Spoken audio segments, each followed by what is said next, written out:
Hi, this is Usha. Welcome to Rathod Science classes. Today in this lecture, we are going to see current affairs of 20th October 2021. In this lecture, we are going to discuss 7 topics which are very much relevant to UPSC. So first, let us try to see list of topics that we are going to see in this lecture. Let us have a small introduction regarding those topics. So first topic is about our genetically modified rice. So why this genetically modified rice is in news? Because European Union food recalls linked to genetically modified rice from India. So because of this, here we need to focus on this genetically modified rice, and here we need to talk about what are the concerns and why European Union recalled whatever the chips or rice powder or rice flour which is mainly sent to different countries. So this will be important from our science and technology, and even it can be linked to our GS paper 2 under international relations. And next topic is about India-Russia face common threats from Afghanistan. So this topic it is also important regarding international relations, which mainly comes under our GS paper 2. And here we need to talk about what is this Moscow format. So this thing we need to focus. And next topic is about India, Israel, UAE, US launch Quad Forum. So it is about new Quad Economic Forum. And this topic will be important from our international relations, and we can talk about our India's foreign policy regarding West Asia. That will be important from international relations, and we need to understand what will be the significance of this new Quad Forum, and as well as what will be the benefits to India especially. And next one is about non-performing assets. So this topic is very important from our static syllabus of our economy. So you need to understand what is this NPAs, that is non-performing assets, and you need to also know about what are the important reasons for this NPAs. And also you need to talk about different types of NPAs. And next topic is about violence in Bangladesh. Here in this topic you need to know about what is this vandalism. So what is the thing which is happening in Bangladesh? So and what are the steps taken by India and even Bangladesh together? And what are the some important cause of concern? And here we need to focus on what are the steps to be taken by India. So this also important from our international relations, which comes under GS paper 2. And next topic is about new Quad. So here in this article it is mainly focusing on Iran. So this topic we are going to discuss, and it is important from international relations as I said earlier. And next topic is about Tamil Nadu. It is going to excel in this solar power. So what are the technologies that can be used, and what is the need or way forward, that we are going to discuss. And this will be important from our economy point of view, and even we can connect this topic from our science and technology and even environment ecology under renewable energy. Okay, so technology will comes under the science and technology, and here renewable energy will comes under our environment and ecology. So all these will comes under our GS paper 3 from our mains point of view. Right, so these are some important topics that we are going to discuss. And now let us try to see first topic, and let's get started with our discussion. First topic title says European Union food recall linked to genetically modified rice from India. So here, to understand this article you need to know some background. So first let us try to see what is the present context. So present context is about 500 tons of GM rice, genetically modified rice, was discovered in consignment that India exported to European Union countries in June 2021. So in June 2021, India exported rice to European Union. So in that consignment of rice, about 500 tons of rice, it is mainly genetically modified rice. So this genetically modified rice discovered in consignment that India exported to European Union. in 2021, that too in June. So if you see some details, what happened now at present, Candy Jane, that is the company, name of that company is Mars Wrigley, which mainly carried out mass recall, that is to withdraw several batches of crispy M and Mrs. across the Europe in August month. So why there is withdrawing or recalling of these chips? Because these chips are made up of rice flour. This rice flour, which is mainly coming from this genetically modified rice. Okay, so this genetically modified rice contaminations happen. So because of this, here European giant, okay, Mars Wrigley came up with mass recall of several batches of its crispy and Mrs.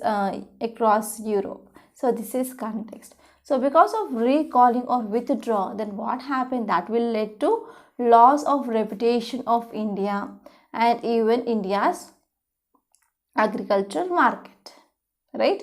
So several batches of rice flour were marketed in several European countries and as well as other countries like US, Iraq, Mauritius, Qatar, Dubai, and as well as Lebanon, Senegal and as well as Turkey. And these batches, they were recalled for use. So why? Because European Union, after European Commission Rapid Alert System for Food and Feed, identified there is illegalities in food products upon check. So upon check, they found some illegalities. So because of this, they are going for recall of this rice flour, okay, from the market. So especially it is transported to or exported to other countries like US, Iraq, Mauritius, Qatar, etc. Now let us try to talk about what is the context or what is the background. About 500 tons of broken Indian white rice imported to Europe. So from India, we are exporting broken rice, that means small rice pieces that will be present, right? So after once this food grains or paddy which is taken into mill, some amount of rice will be broken. So these broken rice will be used for making of chips, etc. after converting it to flour. So that broken rice which is mainly exported to, let us take, this is Europe. So what will be done in Europe? In Europe, they will be go for flooring of rice and that flour will be resold, okay?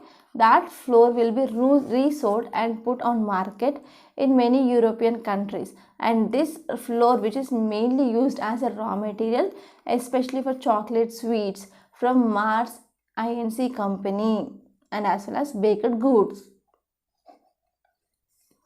So if you see here this thing which is happening, right? So what is the India's response? Here we need to talk about that India's response. So India says that till now, okay, India says that we need to approve here commercial cultivation of this genetically modified food crops. India mainly says that cultivated multiple GM rice varieties, they are at various stages. Yes, it is correct, but it didn't get approval for commercial level of cultivation. So how 500 tons of this genetically modified crop or rice is exported to Europe? So this is the one important question that we are mainly looking about. Okay, so India says that, so till now there is no approval for commercial cultivation of this genetically modified food crops, especially regarding rice. In India, these genetically modified rice varieties, they are at different stages of development and they are mainly confined for field trials itself. So Commerce Ministry pointed out that genetically modified rice is not grown commercially in India. So this is the thing which mainly said, and India denied this type of thing, this type of allegation. So ministry alleged that the case was a futile conspiracy to malign or to bring bad name or bad image of India. As you all know, India, which is the largest exporter of food grains as well. So because of these things, it mainly worried farmers and as well as environmental activists. and they noted that multiple genetically modified rice varieties, they had been approved for confined field trials, and also warned that if there is any cross contamination is happening, and if this cross contamination once proved means, then what happened, that will mainly affects our exports. We can't reach our target of exporting or agriculture exports. So this is cause of concern for farmers and as well as other environmental activists. And if you're talking about further more cause of concern, here is in India. So why I added this cause of concern, because I want to give you a perspective. You can also think in this dimension. So you can write, if you know both positives and negatives, you can write a balanced answer in your mains.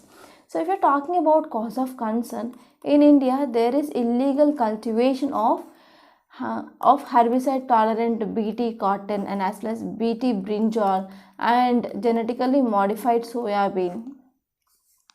So there is illegal cultivation that is seen in India actually regarding this herbicide tolerant BT cotton, BT brinjal and as well as genetically modified soya bean.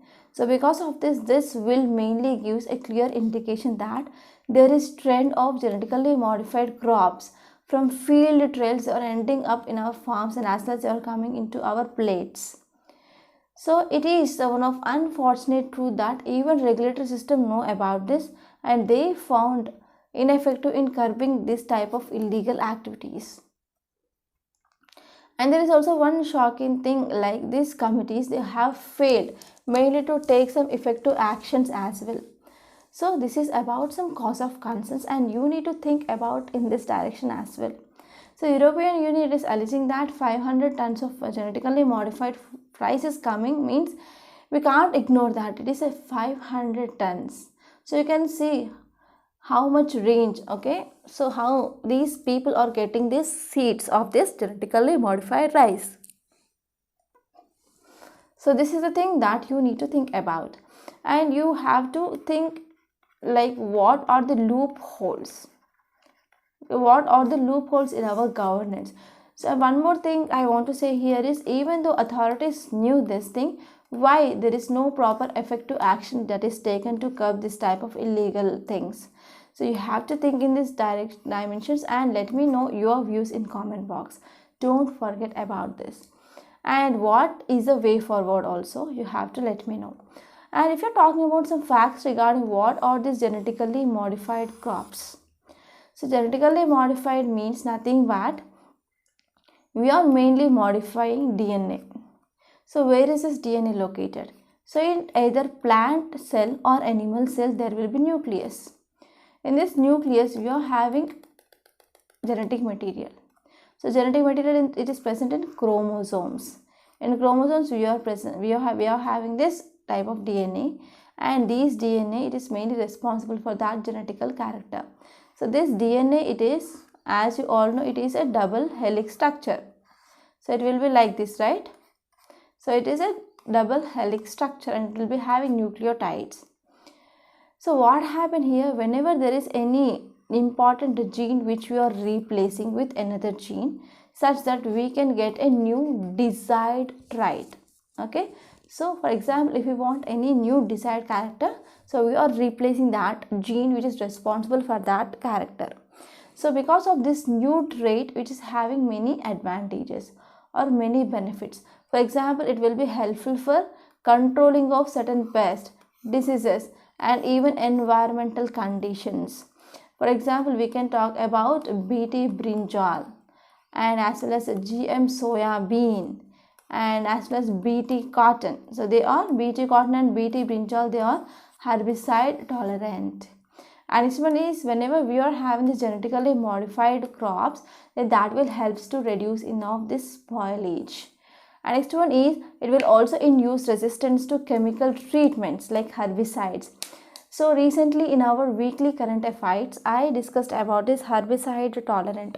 So first, non-genetically modified herbicide tolerant rice variety.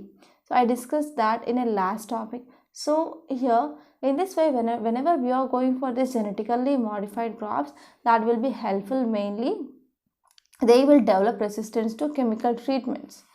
and it will also helpful in nutrient profile. For example, golden rice, GM golden rice. And next one is atmospheric nitrogen fixation by cereal crops. It is also very important. And next one is it also induce tolerance to high salt soils to flooding in the crops. So whenever we are inducing saline resistant gene here, that means that so and so crop that can be grown in saline areas. And next one is that will helpful in inducing drought resistant crop also, because most of the agriculture in India is rainfed agriculture, right? It is mainly dependent on this monsoon rainfall. There is no proper irrigation facilities. So because of this, here whenever we need to go for this drought resistance crop will be very helpful, and it will a win-win situation as well. And next one is it will have prolonged shelf life and commercial life of fruits and as well as vegetables. So these are some important facts that you need to remember regarding this genetically modified crops. And now let us try to see one image, okay, infographic, then you can understand how this genetically modified crops they will come into picture. So here there is one bacteria. Out of this bacteria we are mainly extracting DNA, and this DNA which is mainly incorporated in plant DNA, okay. And after that we are going for culture, and for example tissue culture. So after tissue culture we will get one plant, and after that we are going for plant breeding. So in this way we can produce genetically modified crops. So in the same way here BT brinjal, BT cotton which mainly prepared. So now let us try to see what will be the benefits. So first and the foremost thing here is it will enhance taste and as well as quality. It will help to reduce malnutrition.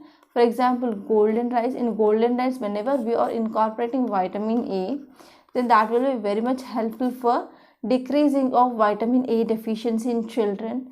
Next one is that will help to increase nutrients, yields and as well as stress tolerance. It will also help to improve resistance to disease, pests and as well as herbicides. And new products and growing techniques, that will be also very much important. And these are some important benefits of this genetically modified plants. So I hope it is very much clear.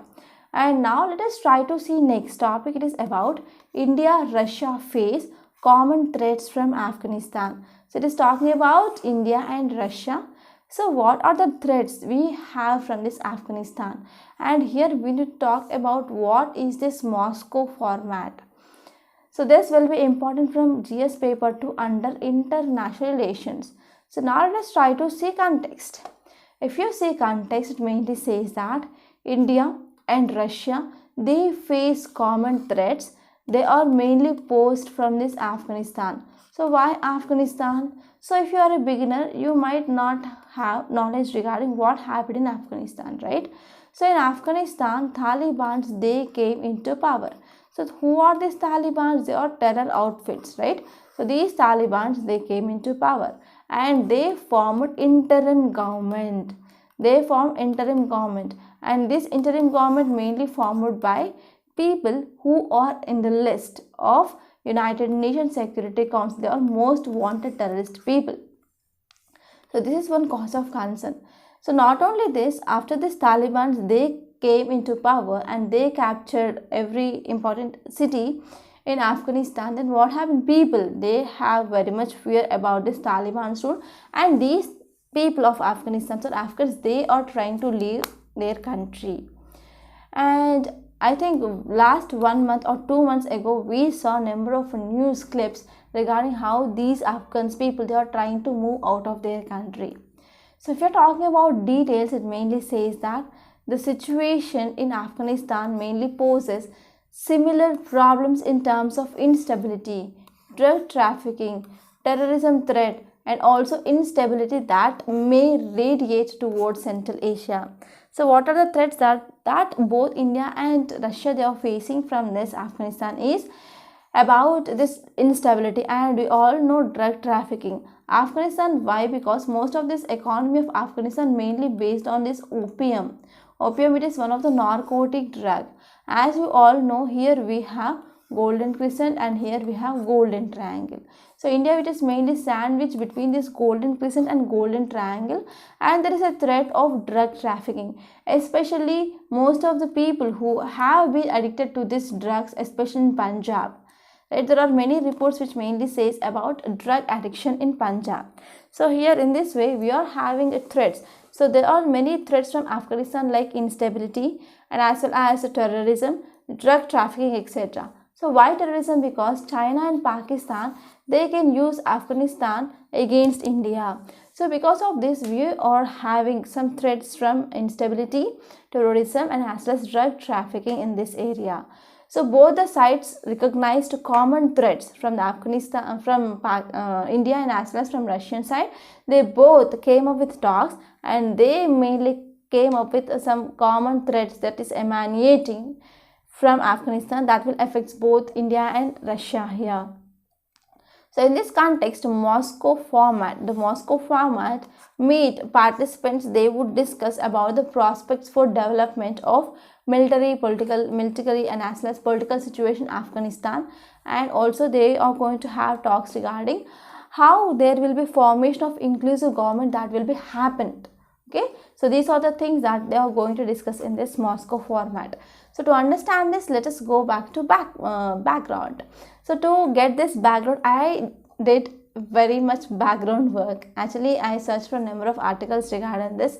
What is this Moscow format, and as well as when this Moscow format has been muted. Everything I did a lot of background work, and today's article regarding this genetically modified crop also, I didn't get much information from our Hindu articles, right? So in page number 1 and page number 8, I didn't get much information. So because of this, I again did some research in down to earth. So because of this, it took a lot of time today to come up with this news analysis, because I don't want to compromise on content. The thing is, I don't want to compromise on my content. So whatever the time it takes, I need to come up with a clear and most reliable information or reliable content for you people. So now let's come back and let us see background. So if you see background, it mainly says that India has been invited to attend Moscow format meeting on Afghanistan on October 20th. Okay, so here for this meeting, our External Affairs Minister, he is going to attend. So here India will be participating in it at joint secretary level. So India is going to participate in this Moscow format. So what happened? The meeting will be attended by representatives of even Taliban. So it is a one of important thing that you need to remember. So this meeting, it is going to attended by even Taliban. So this will be the first Moscow format dialogue, which mainly held after takeover of Kabul by this Taliban in August 2021. So in August here, Afghanistan came into hands of this Taliban, right?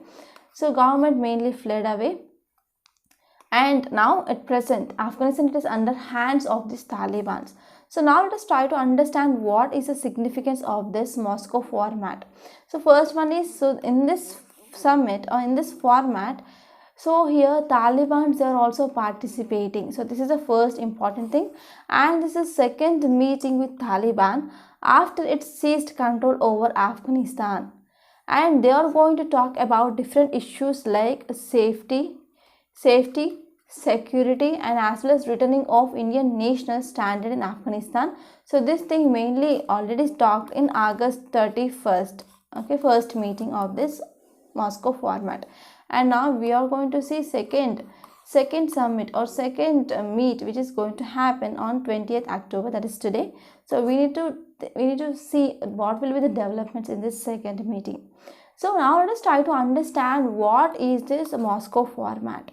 So first and the foremost thing you need to remember here is, so this Moscow format, it is Russia's initiative, and this Russia's initiative, it is mainly came up, why? Because to find solution to this Afghanistan crisis, especially to find solution for this Afghanistan crisis, Russia came up with an initiative. It is called as Moscow format, and this Moscow format, which is mainly introduced in year 2017 on basis of 6-party mechanism, and they will be mainly focusing on consultations between special representatives, especially from Russia, Afghanistan, China, Pakistan, India, and as well as Iran. So what is the major objective of this Moscow format talks? That is to facilitate national reconciliation process in Afghanistan and as well as to secure peace in the country as soon as possible.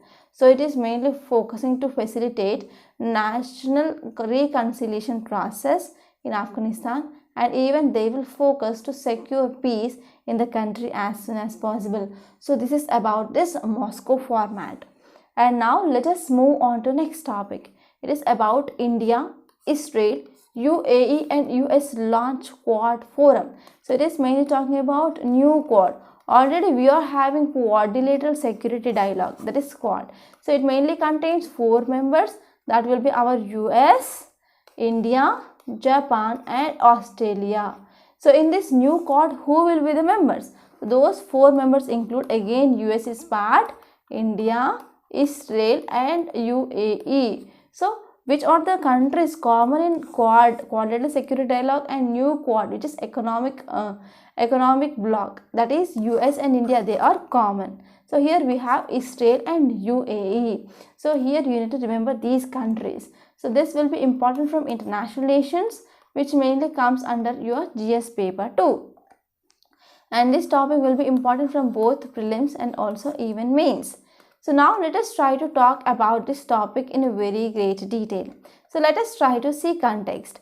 So if you see context, India, Israel, UAE and as well as US, they have decided to launch this new quadrilateral economic forum. So it is not security forum, but it is economic forum. So this is one important thing and it is a one important prelims fact.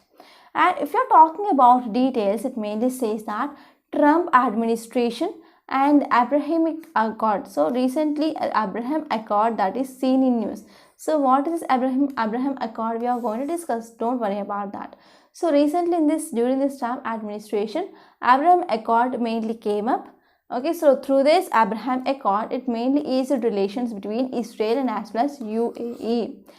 And with the proposal of this quadrilateral alliance of India, USA, UAE and Israel and even some foreign ministries, okay, Indian foreign ministries, they are going to visit Israel here. So in this way, I can say this new Quad economic forum, it will now enter into the high stake game in this Middle East Asia. So if we're talking about what is this Abraham Accord, so Abraham Accord is nothing but a joint statement that is between Israel and as well as US and UAE. So this Abraham Accord came into existence in August 13th, 2021. So if we're talking about this agreement, so this is Abraham Accord is also called as an agreement which mainly reached between Israel, Bahrain and UAE. It is between Israel, Bahrain and UAE, and they are mainly focusing to normalize ties between these 3 countries. So we are talking about what will be the benefits with this new Quad to especially India. So first one is we already have soft power in West Asia and as well as Middle East countries. So because in this Middle East countries about 8 million Indian diaspora which is present here. So already we are having soft power and already we are having diaspora which is present in that countries. And in this way, this new Quad is also very helpful mainly to come up with big opportunities, for example, big data, artificial intelligence, quantum computing and as well as it will be also helpful for exporting of our products in their markets. So in this way, we can increase our exports and we can also get some foreign currency. And second important benefit for India is so that this group will help especially to focus on non-military issues, for example trade. We can focus on trade and we can focus on energy because UAE, which is very important for our energy security, and even we can go for discussion of environment related things, and finally we can go for promoting of our public goods. So these are the some important benefits. And next one is the platform will also help to pursue wide ranging of mini-lateral partnership in the region. So in the region, this will be also very much helpful for India to come up with wide ranging of mini-lateral powers. For example, we can talk about France, Russia, China, etc. So we can have a good relations, and even this alliance will help India to shape its position in changing geopolitics in the region. So it will be also helpful for changing of geopolitics. So this is gist of this topic, and I hope it is clear. Now let us move on to next topic. Title says gross NPAs. It is about non-performing assets of banks rise to 8 to 9% from 7.5. So from 7.5% to we are going to see there is increasing of NPAs, that is about 8 to 9%. So here you need to focus about what are these NPAs, because NPAs will comes under your static syllabus, and it is one of the most important topic, and as well as most favorite topic of UPSC as well. So here we need to talk about what is this NPAs and what are the important reasons for rising of this NPAs, and also you can talk about different types of NPAs here. So before that, let us try to see context. If you see context, it mainly says that this gross NPA, non-performing assets of banks, they are expected to rise to 8 to 9%, okay, in this fiscal year when we are comparing to 7.5% as on March 31st. As on March 31st, 2021, NPA stood at 7.5%. And now CRISIL, okay, CRISIL, it is India's credit rating agency, which mainly says that NPS that is going to rise to 8 to 9% in this fiscal. So this is about context. And now here let us try to understand some important details. So why there is increasing of this NPAs? So we are going to discuss that. But here what happened, peak of NPAs will be 11.2%, but now we are expecting it will be increased to 8 to 9%. That means it is very much low than expected. So what might be the reasons? Because government took many steps.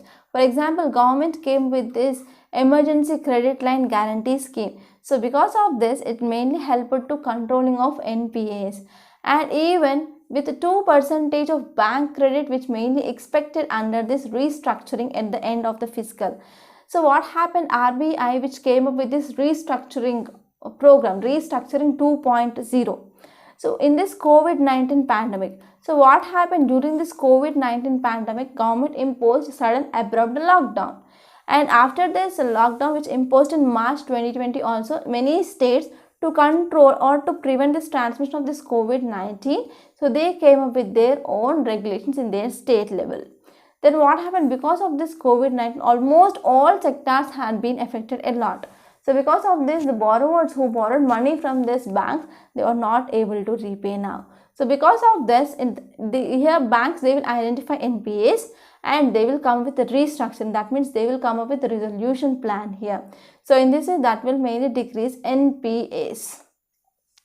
So now let us try to move on to our basics, that is what is this NPA. So if we are talking about this NPA means whenever any borrower, for example, this borrower went to bank, okay, so this borrower went to bank and he got some loan, okay, he got some loan. So of this loan he need to pay interest and as well as principal, okay, monthly. But here what happened, whenever person who is delaying the payment of loan, it includes either principal or we can say interest, then that will comes under this NPAs. Whenever there is delay in paying of installments or loan, that is called as NPAs. So what might be the reasons? First one is, if you go back to 2004 to 2009, so at that time there was huge growth in our economy that is seen. So because of this, large number of people, they approached banks to get the loans, and what happened, they got the loans and they do not prepay here. And as well as most of the investment, it was done in infrastructure sectors, for example roads, powers, aviation sector and steel.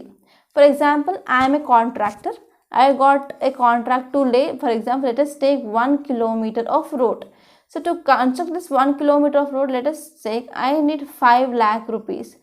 So I don't have that much money, but I got this tender, I don't want to lose this tender. Then I will approach bank. Okay, I will approach bank and I will get 5 lakh rupees as loan. So on this 5 lakh rupees, I need to pay interest, right? But if I want to go for construction of this road of 1 kilometer, this is a hypothetical example, and don't ask me question like, so where are you going to lay road of 1 kilometers, in which gully, like that. You should not ask me like that. Just I am explaining the concept by taking a hypothetical example. So this is 1 kilometer road. So to construct this 1 kilometer road, I will take like 2 years of time. So why 2 years? You can ask me this question. So if I want to lay any road here, I need to take permission from the government. So after taking permission here, I need to, if there are any trees are present in that road, I have to go for felling down of trees. And if I want to go for felling down of trees of, let us take, there are 20 trees which are present in this 1 kilometer, means I need to get environment clearance as well. So it will take a long process. And after getting all these permissions, all these licenses, then I can go for leveling of that road, and I will go for laying of cement road, or I can say like asphalt road. So because of this, whenever if there is any infrastructure projects, for example roadways, railways, and as well as power, aviation, steel sector, so it will take a lot of time. Okay, so most of the infrastructure which is mainly done in this type of sectors, road and as well as power sector, aviation, and as well as steel. And next one is, if I am approaching the bank to give 5 lakhs of loan, so they will come up with, they will say you have to get this document, and after I am going to CA, and after I am getting that document, and they will ask for another document. So they are not going to say everything at a one go. So this is a problem actually which is mainly faced. So this is the reality I am saying. So once if I go to bank in regarding to talk about whether they will give loan or not, so they will say yes, we are ready to give loans, and they will say to bring so and so documents. So if those documents are not present with me, I will go for CA and any other people, and I'm getting documents ready, and I will go to bank. And after seeing that document, they will say no, it is not on this form 5, form 4, like that, we want form 12. So like that they will do some more changes, and in this way this process will be get delayed.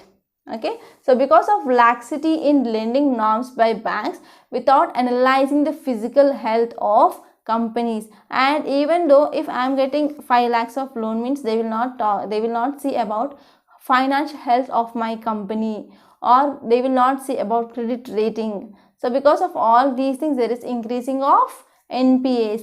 And one more thing we can see is nepotism and as well as red tapeism, which is obviously present in not only in banking but also even in all segments. In all sectors there will be nepotism and as well as red tapeism.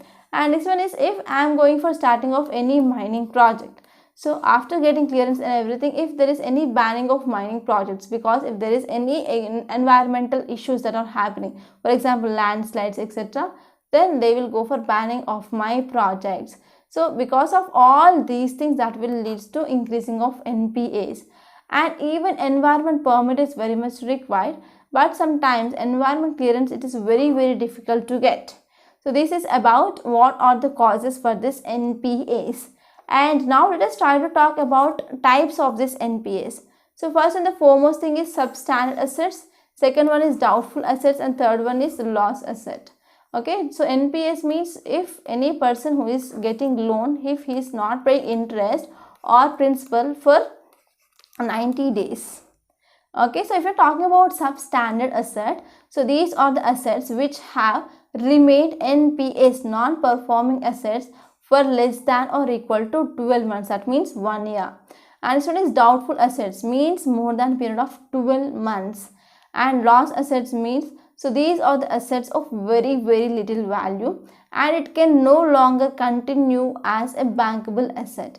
Then they will go for recovery of value of that so and so asset. Okay, so this is called as a loss asset. So these are some important types of this NPAs that you need to remember. So this is just of this topic, and I hope it is at most clear. So let us try to see next topic. Title says trouble in Bangladesh. So actually this article mainly talking about violence in Bangladesh. I want to give you one small homework. Please try to understand what is this vandalism. Already we discussed this topic I think 3 months back. So if you are following our news channel continuously, then you might know about this vandalism, you can revise this topic. So if you don't know about this vandalism, please try to do some research here. So this topic is regarding this vandalism. So now let us try to understand this article, what is written in this. So if you're talking about violence in Bangladesh, so why it is happening? Because of this Durga Puja. Okay.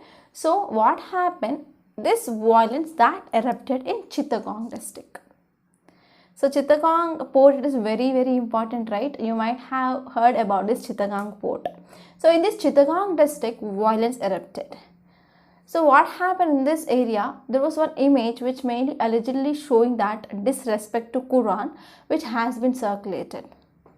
So because of this, several major mob attacks which mainly happened in Hindu temples and even homes they are belonging to Hindu minority people there. So because of this violence, United Nations and as well as US and even India, they have condemned incidents of majoritarian violence against this Bangladeshi Hindu minority people during this especially Durga Puja in past few days.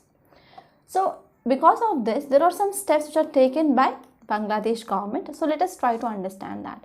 First one is, according to police, there are more than 450 people they were arrested, and over past week of violence, there are more than 70 cases which are filed in Bangladesh. And Prime Minister Hasina also promised that they will take strict action, and mainly they will take action to reassure minorities and to settle peace in this Bangladesh. And Bangladesh, big neighbor, must sensitive to this situation, that is India. As we know that Indians, okay, majority of these Hindu minority, they are mainly in Bangladesh. As we are sharing boundary with Bangladesh, if there is any violence which is happening in Bangladesh, so there may be people, they will cross the borders and they will come as immigrants. So this is also one cause of concern. So because of this, India must be sensitive to the situation against this minorities and as well as what is the violence that is happening in Bangladesh. And next one is, Indian High Commission in Dhaka also was in touch with law and order officials at the center and also stepped in to meet with members of Bangladesh Hindu community, including even ISKCON. Representatives of this ISKCON, they were also attacked. So these are the steps taken from Indian government side and as well as Bangladesh side. So mainly this incident shows about seriousness of attacks and fears have been gripped in Hindu minority in Bangladesh.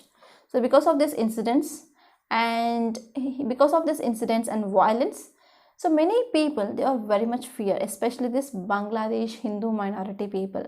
So New Delhi also will have to act cautiously in the light of all various links between India and Bangladesh in this present situation. So while Indian High Commission's act of meeting local minorities comes from a sense of compassion. Whenever Indian government is meeting this local minority people, it mainly shows there is sense of compassion, and it could be also read as act of interference. India is interfering in Bangladesh matters.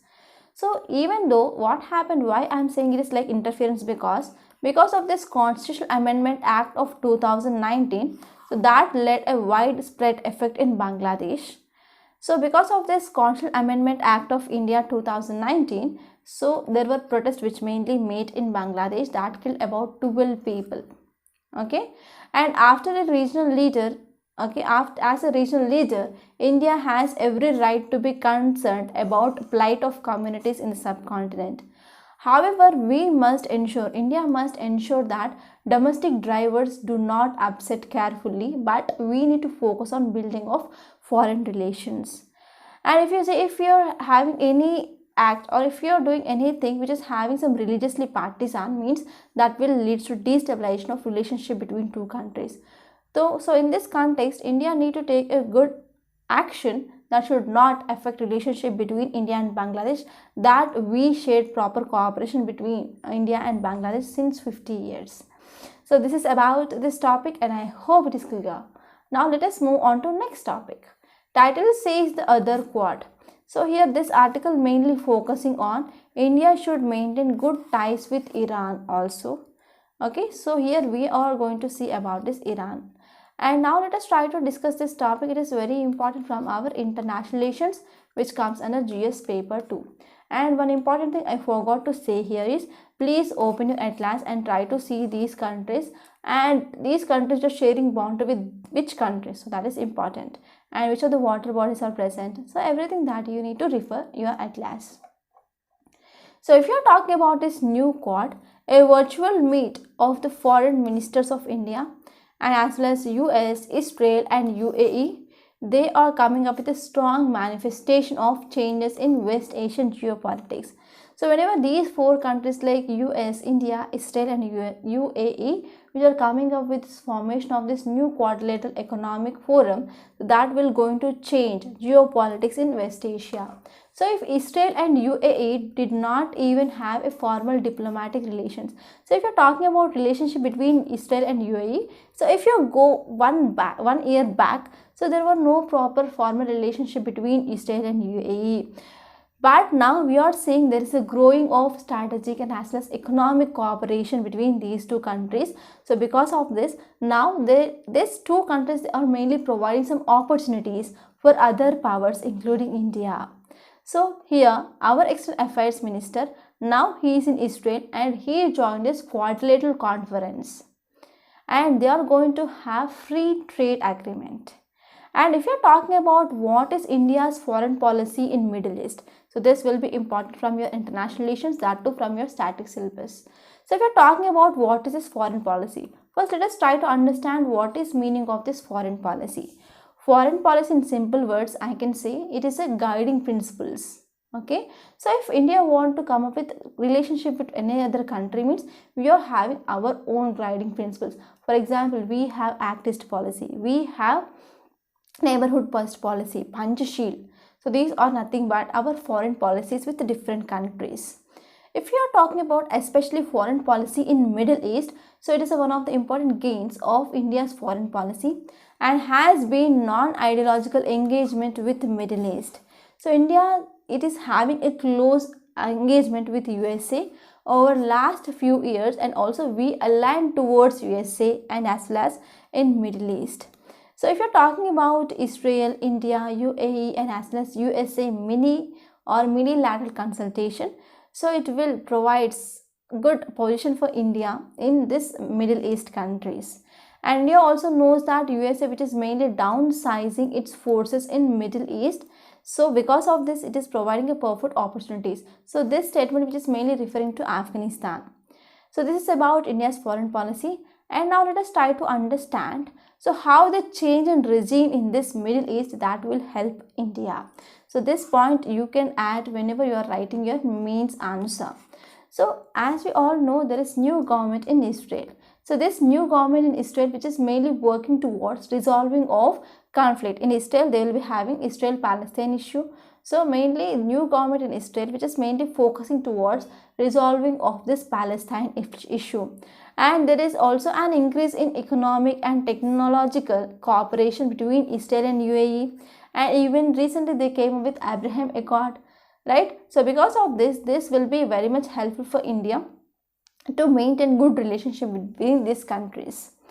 So if you're talking about especially UAE is very vital for India, especially for our energy security. So the Gulf country, so this is the Gulf country which mainly hosts even millions, 8 millions of Indian workers, right? So because of this, UAE it is very important. And not only that, if you're talking about 3 pillars of our India's West Asia policy, so those 3 pillars include Sunni Gulf monarchies, next one is Israel and next one is Iran. So these are the 3 important pillars of our West Asia policy. And not only this, now the Gulf between Sunni kingdoms and Israel is being narrowed. Okay, so the Gulf between Sunnis and as well as Israel, which is mainly narrowed because of this Abraham Accord. So because of this Abraham Accord, they are mainly trying to normalize agreements between Israel and as well as UAE and also Bahrain. So it is mainly done during this Trump administration. So there are some areas it can deepen its engagement, like we can go for proper trade, energy ties, and as well as fighting against climate change and enhancing our maritime securities. So these are some common areas of interest. And if you're talking about caution, so India should be very much careful not to get into suckered many conflicts of West Asia. So if we're talking about West Asia, there are many issues between Sunni and as well as Shias. Sunnis and Shias are two groups of Muslims. So between these Muslims, there will be always rivalry, and we should not involve in that conflicts. And even in West Asia, we have this Israel-Palestine issue. So we should not succumb into that issues, because already around India, we are sharing boundary with different countries, and actually we are not having proper relationship between with our neighboring countries. And if you are succumb in these issues also, then that rivalry will be very much increased. And this one is, while this Abraham Accord made it easier for India to find common ground with Israelis and as well as Emirates, so there is one contradiction, or we will be having some resistance from Iran. So this is the one important issue. And India mainly sees itself aligned with US in Indo-Pacific, and as well as it is also facing some deepening of insecurities in continental Asia after American withdrawal from Afghanistan. So after America's withdrawal from Afghanistan, so here India, it is also facing some deepening concerns, because after removing of US forces and as well as NATO from Afghanistan, so we are mainly having some challenges regarding terrorism, instability, and as well as drug trafficking. So these are some issues that we are mainly facing about. And next one is, it will also helps to work closely with countries such as Iran. So we need to also work with closely come up with countries like Iran to deal with challenges which are coming up from this American Afghanistan, that is after the withdrawal of these Americans from Afghanistan. So what are the challenges that we are going to have? So we can resolve it by having a good relationship with Iran, because by Iran only we will connect with Afghanistan, because Pakistan will not provide airspace. Or if you see the boundary, so here we are sharing, so let me draw a diagram here. So here it is our northern part, right? So here we are sharing boundary with Afghanistan, but here this area which comes under this Pak occupied Kashmir. So on map we are having boundary, but in reality this is under control of Pakistan.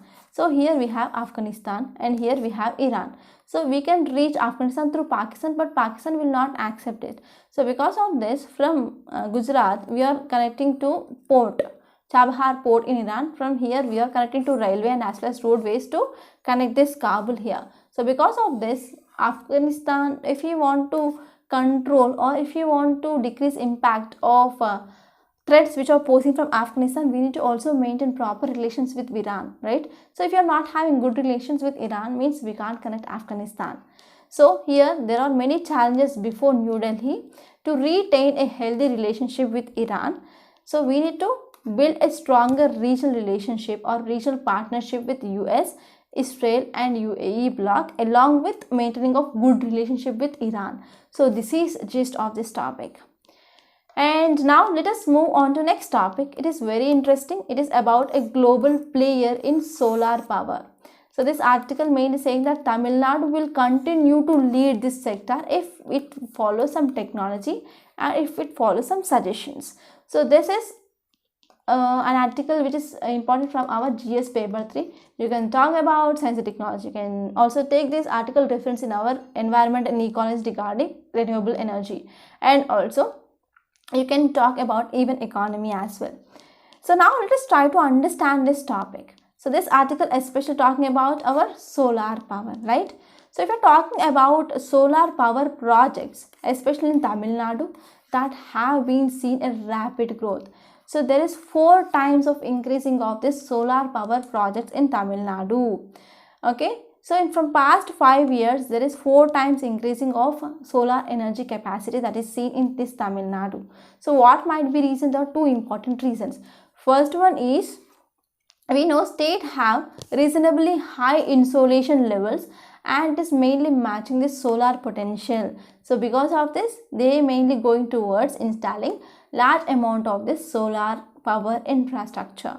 And next one is, there is also decline in the prices of this solar. So because of this, that is resulting in cost competitiveness, and they are going for installing those. So these are the two important reasons. And if you want to understand background here, Tamil Nadu released solar policy of 2019. An important aim of this solar policy is to install 9 gigawatts capacity of the solar installations, and target here is 2023. And to meet this target, the current capacity would need to be more than doubled. Okay, so to meet this target current capacity, that would need to be more than doubled. And to do this, Tamil Nadu must keep with market trends. Okay, Tamil Nadu must keep up with market trends, and also it need to incorporate innovations in this sector. So now let us try to talk about what are the technologies that can be taken into consideration, and as well as what is the way forward. So first one is, we have first generation solar cells, and these first generation solar cells, they will use monocrystalline. Okay, monocrystalline mainly used, and we are also having multicrystalline silicon wafers. So if you're talking about efficiency of this monocrystalline and as well as multi-silicon wafers, first we need to know from which products they will be made. So if you're talking about this monocrystalline, they are mainly made up of single crystal of silicon. So here monocrystalline mainly made up of this single crystal of silicon, and this is of high purity. And this multi-silicon, they are mainly made up of combining of several fragments. So in this way you can also expect prelims questions, because nowadays difficulty in current affairs had been increased. So from these editorials also you can get questions in your prelims. And the efficiency of this monocrystalline panel is 24%, and multicrystalline panel is about 20%.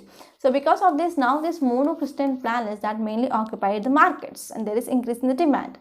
So this crystalline silicon technologies, they are one of the oldest in the market, and they occupy 95% of global photovoltaic markets. So these mono panels are preferred over this multiple or multi panels, because they are having efficiency of 24%, but this multicrystalline panels, they will be having efficiency of this 20%.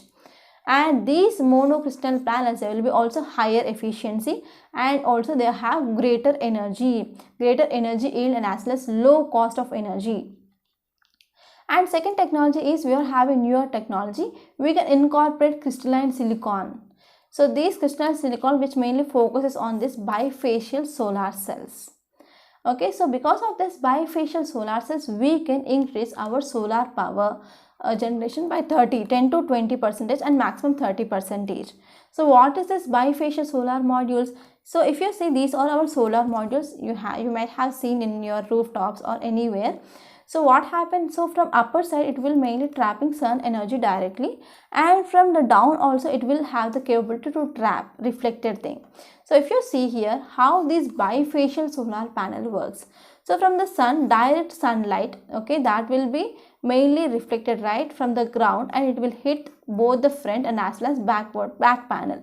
So from the front panel it will be absorbing, and as well as from the back panel also it will be absorbing. Not only that, during evening times we can see some slanting rays that will be seen, right? So during this slanting rays also, diffuser sunlight that mainly reflected, right? So that will be also absorbed from the both front level and as well as back of the panel. So in this way here it is called as a bifacial solar panel. So because of this we will be having more advantage and more generation of solar power that can be seen. And next technology is, there is also thin film technologies, they mainly developed. And if you are talking about these thin film technologies, they are manufactured by depositing single or multiple layers of this photovoltaic material on a substrate. That means it may be like a glass, or they may also use plastic here. So because of this thin size, even they will be having further applications, because they will be lightweight and they will be very thin and they will be flexible, and those can be placed on electronic devices and as well as vehicles as well.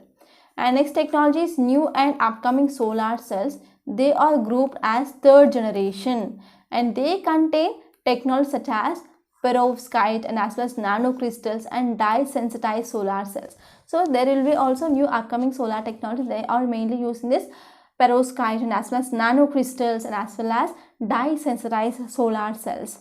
And next technology, it is mainly they are going to replace with this silicon or to disrupt this. So whenever they are replacing this silicon, that will disrupt this solar PV market, because these are very much easy for manufacturing and there is a low cost for production, and even they will be having higher efficiency as well. And next technology is, there is also we can use for this graphene quantum dots as well. So graphene quantum dots can be used for this solar photovoltaic panels. So these graphene you already know, it is one of the alloy carbon compound, right? So graphene is made up of single layer of carbon which mainly bonded together with hexagon. So in this way we are having this graphene. So you might have been studied in your +2 regarding this graphene, right? So here what happened, whenever we are using this graphene quantum dots, so efficiency, it is 60% of efficiency. So we have more efficiency. And next one is, we can also consider some advances that have been made in developing solutions, and we can also efficiently integrate our solar photovoltaic panels with the grid. So these mainly includes, like, we need to focus on weather forecasting and power output prediction, and we need to focus on operation monitoring and as well as control systems, and even we need to schedule and optimize the systems, etc. So in this context, what is the need? If you want to get this all these technologies, so what is the need? What is the way forward? So first of all, and the foremost thing, obviously we need policy support from government. Policy support is essential, and without this policy support we can't do this. And a proportion of budget for renewable energy targets should be set aside. So we need to set some budget targets, especially for this research and development, and government need to provide some grants and subsidies for adoption of these new technologies. Okay, and next one is, we need to come up with some efforts to be taken to address gaps in research. So in our research, development and manufacturing capabilities, there are some gaps. So we need to come up with some efforts to address gaps in research, development and manufacturing capabilities, especially in our solar sector.